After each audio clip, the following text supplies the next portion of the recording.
महाभारत का युद्ध खत्म होने के बाद पांडवों ने 36 सालों तक हस्तिनापुर में राज किया।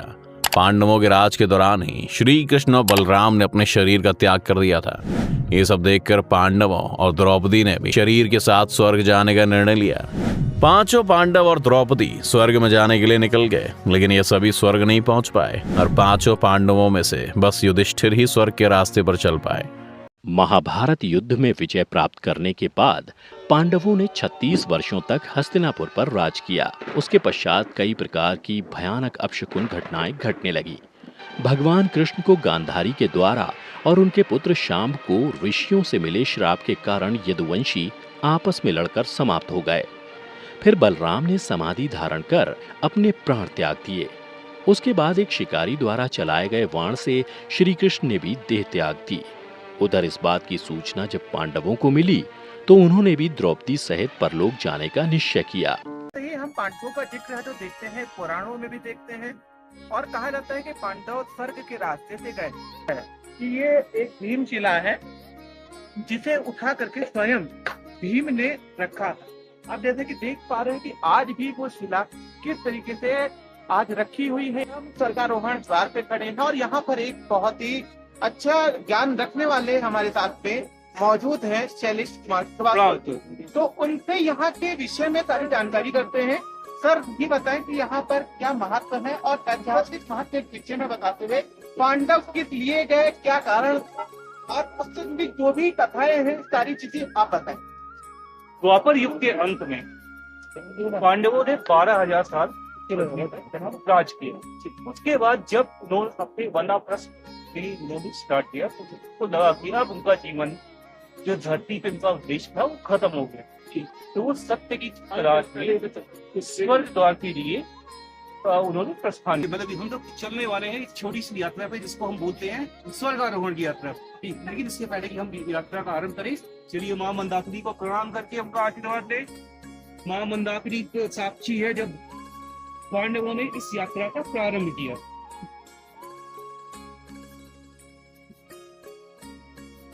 तो मैं कैमरामैन से रिक्वेस्ट करूंगा थोड़ा सा फोकस करें। मंदाकिनी, माँ मंदाकिनी नदी यहाँ पे है। इसके साथ ही यहाँ पे खड़े ये पर्वतराज इस बात के साक्षी है कि पांडवों ने यहाँ पे स्वर्गारोहण की यात्रा आरंभ की थी। आइए गौरव जी, अब हम एक एक करके एक एक पांडवों के बारे में जानेंगे और जानेंगे उन्होंने स्वर्गारोहण की यात्रा क्यों की। हम जानते हैं माँ द्रौपदी के बारे में। जी, बहुत ही पुराने योद्धा थे द्रोणाचार्य, जो कि पांडवों और कौरव दोनों के ही गुरु थे।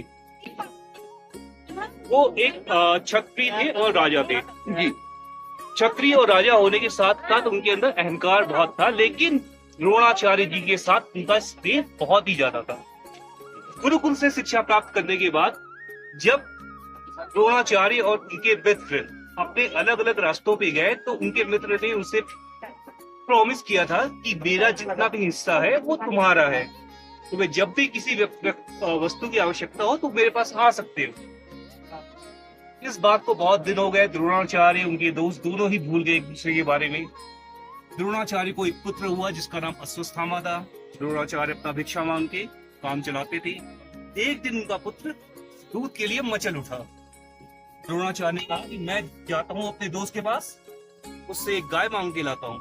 वो गए अपने दोस्त से गाय मांगने के लिए, लेकिन उनके दोस्त ने उनका अपमान कर दिया।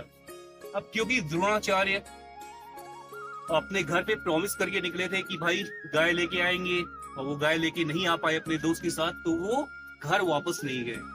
वो गए, उन्होंने कौरव और पांडवों दोनों को शिक्षा दी और फिर पांडवों से गुरु दक्षिणा के रूप में अपने दोस्त का आधा राज्य मांग लिया।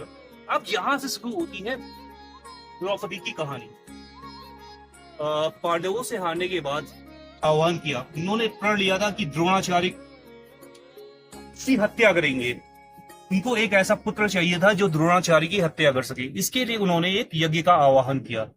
यज्ञ जब संपन्न होने वाला था, उस समय जब आखिरी आहुति जाने वाली थी, तो ऋषि ने राजा ध्रुपद और उनकी पत्नी को बुलाया, लेकिन उनकी पत्नी उस समय स्नान करने गई हुई थी। तो ऋषि ने बोला एक रानी के स्नान के लिए उनका यज्ञ नहीं रुक सकता। उन्होंने आखिरी आहुति अपने आप दे दी। अब क्योंकि रानी वहां पे मौजूद नहीं थी, तो उस यज्ञ की समाप्ति के बाद धृष्टद्युम्न और द्रौपदी दोनों एक साथ उत्पन्न हुए। ध्रुपद जी ने एक ऐसे पुत्र की कामना की थी जो द्रोणाचार्य का वध कर सके। वो पुत्र उनको धृष्टद्युम्न के रूप में प्राप्त हुआ, लेकिन क्योंकि यज्ञ पूरी तरीके से संपन्न नहीं हुआ था, इसलिए एज अ बाय प्रोडक्ट महारानी द्रौपदी उस अग्निकुंड से निकली। इसलिए इनको अग्निकुंड से जन्मित महादेवी का नाम भी दिया जाता है।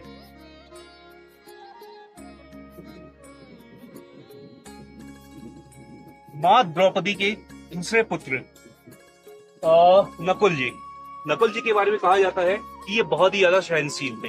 इनसे ज्यादा सहनशील और इनसे ज्यादा घोड़ों और तलवारों का ज्ञान किसी को नहीं पता था। इनको इस बात का थोड़ा सा अहंकार सा हो गया था। इसी अहंकार के कारण ये स्वर्ग की प्राप्ति नहीं कर पाए और स्वर्गारोहण के मार्ग में पर्वत से गिरने के बाद इनकी मृत्यु हुई।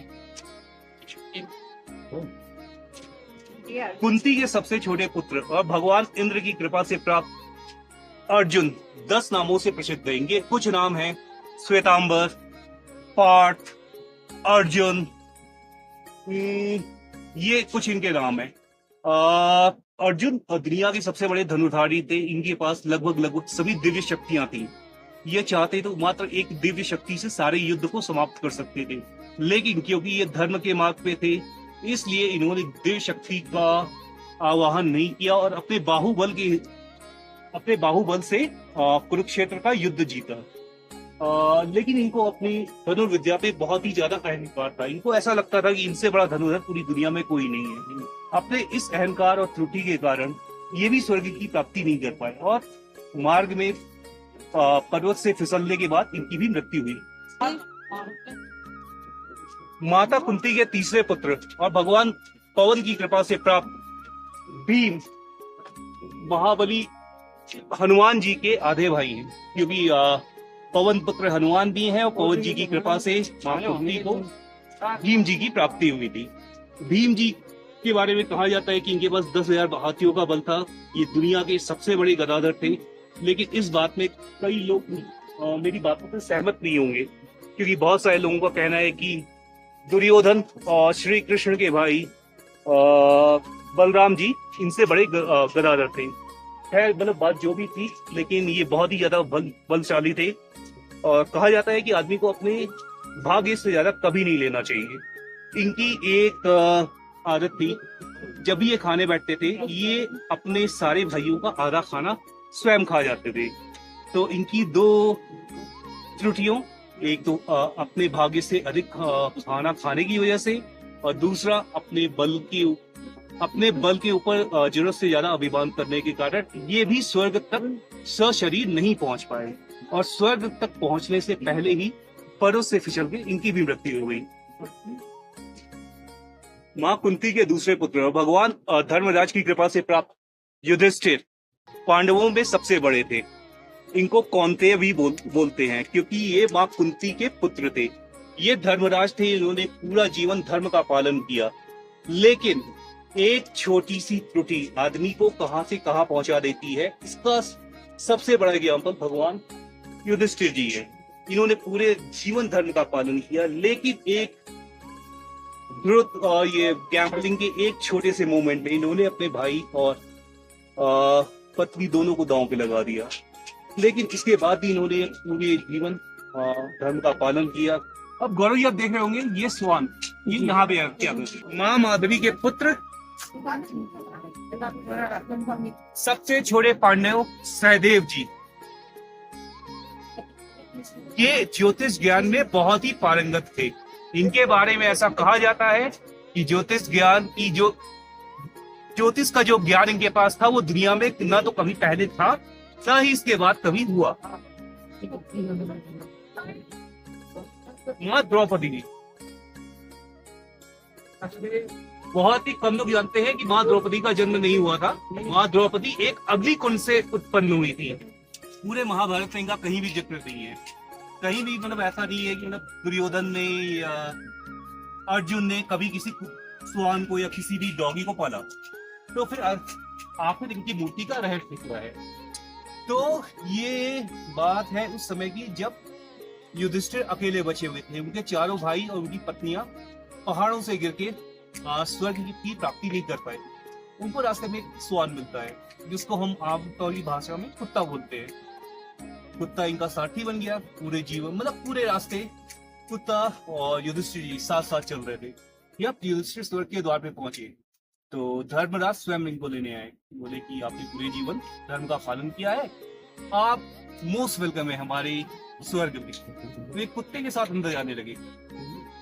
धर्मराज ने बोला कि आप कुत्ते को अंदर नहीं ला सकते। युधिष्ठिर ने मना कर दिया, बोला कि नहीं, ये इस कुत्ते ने मेरा साथ दिया है इस पूरी यात्रा में, मैं जाऊंगा उसके साथ जाऊंगा वरना नहीं जाऊंगा। तो अल्टीमेटली मतलब लोगों ने बोला ठीक है, भगवान ने बोला ठीक है, तुम स्वर्ग में मत आओ। युधिष्ठिर जी बिल्कुल उन्होंने मन बना लिया कि ठीक है कोई बात नहीं, अगर मैं इस कुत्ते के साथ स्वर्ग नहीं जा सकता तो मैं नहीं जाऊंगा। स्वर्ग के द्वार बंद हो गए।